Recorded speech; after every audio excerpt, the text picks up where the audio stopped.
Millions of Americans see their monthly benefit check increase, everybody. It's happening now.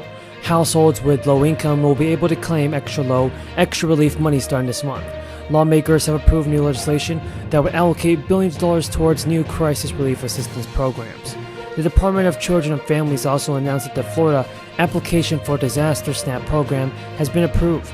The program will provide assistance to food families and individuals affected by the hurricane who are not already receiving food assistance benefits through the programs. It's going to help so many people out now, everybody, and this is really great because state officials have said the program will be implemented by phases and by each county starting Monday, October 10th. So it's going to be helping so many people this week and this month with stimulus payments. People get the help they need. The Secretary of the State told reporters that our department is working around the clock to provide critical resources to families that are impacted by this, and our goal is to provide families with support as quickly as possible. And more than 500,000 Massachusetts households will actually start receiving the food assistance and can get a boost this month from the starting of the Keeping High with Inflation.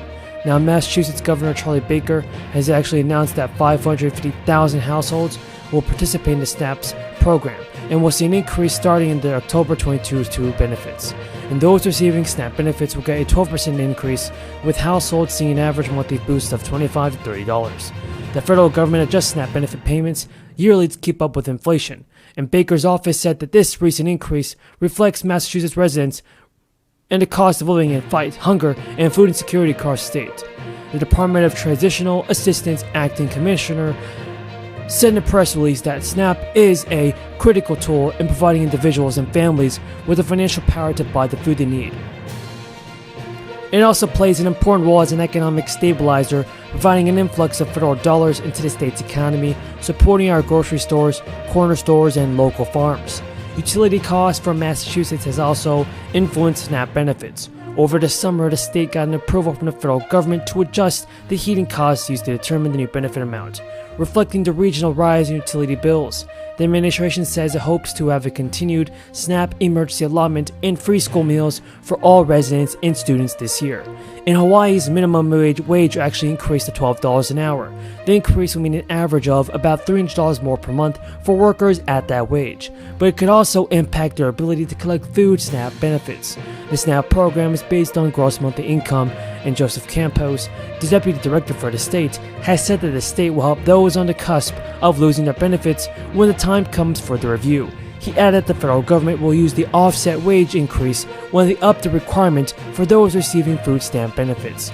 The higher income rules jumped 12.5% because of skyrocketing inflation, and that could actually protect most people's benefits. Currently, there are 160,000 Hawaii residents enrolled in the program, and New Mexico is also issuing a fourth stimulus check worth at least $400 to help the qualified low-income households. During its 2022 legislative session, the state allocated $10 million for economic aid to help low-income residents. And so while most state recipients will be receiving their payments via direct deposit, you can also get it via paper check, so be on the lookout for that. Net interest income? Well, I think it's hard to tell, right? You know, the Fed's on a path to continue to increase rates. At least that's what it appears to be doing. And the market's pricing in a number of incremental rates from here. So that will certainly help. You know, we'll continue to have to pass some of that along to customers through deposit pricing. And, you know, we'll see how loan growth progresses for the rest of the year. But we're in an environment now where we're benefiting from higher rates as we thought we would coming into this, you know, given our positioning that we've done over the last couple of years. You mentioned deposit pricing, and I wanted to hit that too, because I know that investors are really paying attention to the outflows right now happening in deposits. Your costs were less than some of your competitors that reported today. First, I'm wondering why is that, and just how. Folks, it is a great time for Joe Biden to do one thing, and that's to send out the fourth stimulus payments. Because higher prices have made it difficult for Social Security, everybody. Higher prices have made it difficult for the SSA in getting ready to make direct payments. New research from the Senior Citizens League shows that rising costs means beneficiaries have lost 30% of their buying power since 2000. To be able to live well on Social Security benefits, today retirees need an extra $500 a month, and that doesn't come easy. Social Security's COLAs have increased 78% since 2000. At the same time, the cost of goods and services the retirees typically buy has gone up by 141% over that time. This year's loss in buying power, measured from January 2000 through February 2023, improved a 40% decline based on last year's study. Yet the current 36% loss in buying power is still one of the deepest losses recorded. It only makes sense for Joe Biden to do more for the American people in sending out stimulus checks. Do you guys? Folks, we got a lot of information about the fourth stimulus check, Social Security benefits, SSI, and SSDI.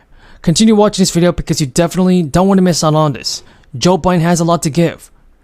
I believe he can send out the fourth stimulus check. Kevin McCarthy and Joe Biden will meet Monday to resume talks on how to avoid a catastrophic debt default. Even today, Joe Biden met at the White House, and he's meeting with Republican leaders to move their extreme positions to achieve bipartisan consensus on the fourth stimulus payment. But so far, time is running out. Cash continues to drain out the U.S. Treasury Department, and according to the latest Treasury update, the Treasury General account fell to $57 billion. That's the lowest in a long time. Now, this new low is actually lower than it was 2 years ago. And for the past couple of months, Janet Yellen has reaffirmed her warning that the government will run out of money. And once the government runs out of money, that means no stimulus payments. So Joe Biden must solve the issue right now in Congress. And the issue is this: the lawmakers have butted heads over Republicans' push for several provisions. One is the work requirement for government-funded programs like Medicaid, and one is for the SNAP benefits. For many Americans, a medical emergency can lead to a financial crisis. And this means one thing: Medicare for all. Bernie Sanders is saying that the current healthcare system in the United States is totally broken. And with the House and support of Democratic representatives, it's possible for Bernie Sanders to get that problem solved. Folks, there are improving new relief.